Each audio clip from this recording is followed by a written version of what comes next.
Iwe mavuno. Tabwa kuno. Wapiga. Wasesa. Watete. Kuna maliza kwanza. Yeah.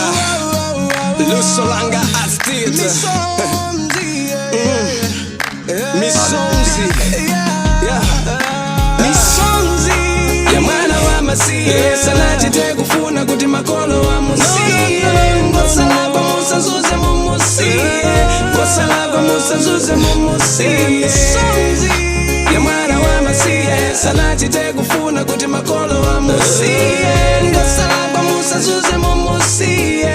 Ngosala kwa musa zuze mumusiye. Moyo ukuwa wangari ndaje sedwa pepa. Kukona baspantengo pakonde ba aneba. Yafi ntaoni kukalila kubempesa. Mashovu ndi mabasi kumenyedwa ndi mavenda. Kukalila kulilene moyo saufila. Mafuro munasila kukanika kuchilane. Chuma na ndilanda nyumba anatenga. Ndingo kalila kuyenda ntaoni ngati mwana ubenga. Ndikakumbukila inu ndine patana. Mafuro andigwila achibala kunditawa. Ndikusowa chakuja bokala ndizofala. Ndigwile ntengo wanje dziko la ndikulilela. Misonzi ya mwana wa masiye. Salati te kufuna kuti makolo wa musiye. Ngosala kwa musa zuze mumusiye. Ngosala kwa musa zuze mumusiye. Misonzi ya mwana wa masiye. Salati te kufuna kuti makolo wa musiye. Ngosala kwa musa zuze mumusiye. Ngosala kwa musa zuze mumusiye. Chakuja ndilibe makolo achibale so ndilibe. Zimandikudza nkamaona nzanga makolo. Pamene ine ndikusowa ngakhale ankolo. Anandithamangitsa kuti ine ndimfiti. Ati makolo anga onse ndinapha mufiti. Chonsecho chuma cha makolo anga anatenga. Zovala malo ndikuti zonse anatenga. Koma Mulungu wakumwamba zonse akuona. Bola musazaone zimene anaona yona. Msozi wanga ukuusa makala amoto. Simudzapeza mtendere ngakhale kumaloto. Misonzi ya mwana wa masiye. Salati te kufuna kuti makolo wa musiye. Ngosala kwa musa zuze mumusiye.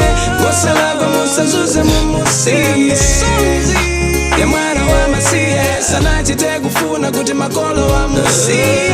Ngosala kwa musa zuze mumusiye. Ngosala kwa musa zuze mumusiye. Tia chengete tia samale ana amasiye. Tiziwakonda ndiyatu omwe chonde tisawasiye. Tiwapuzise tikale nawo tiwasamalile. Sitidziwa mawa mwina nkono ndiwadzatikwile. Zima ndikuza ndikamaona anakungolila. Alibe kolo alibe muntu owasamalile. The come from a plug and home balibe chomwe hanga chite. Ndiya umpawi alibe kantu skulu sanga pite. Ndiye no tikawapeza tiwatenga tikale nawo tsopano. Tisawasale tiwasamale ni chiro yatu komano. Tisawachite nkhanza ana amasiye. Tiwasamale sindingudziwa mwina ndiwonge ditanya. Misonzi ya mwana wa masiye. Salati te kufuna kuti makolo wa musiye. Ngosala kwa musa zuze mumusiye. Ngosala kwa musa zuze mumusiye. Misonzi ya mwana wa masiye. Salati te kufuna kuti makolo wa musiye. Ngosala kwa musa zuze mumusiye. Ngosala kwa musa zuze mumusiye. Akulila kuchokela pasi pantima. Ni misonzi yotenda ngati muli moto muntima. Sakuona tsogolo manayi alindima. Mwandulila msonga sangabale zipatso muli ndi tsoka. Koma mupemphelo lawo amuye kodi ife talapati yanife.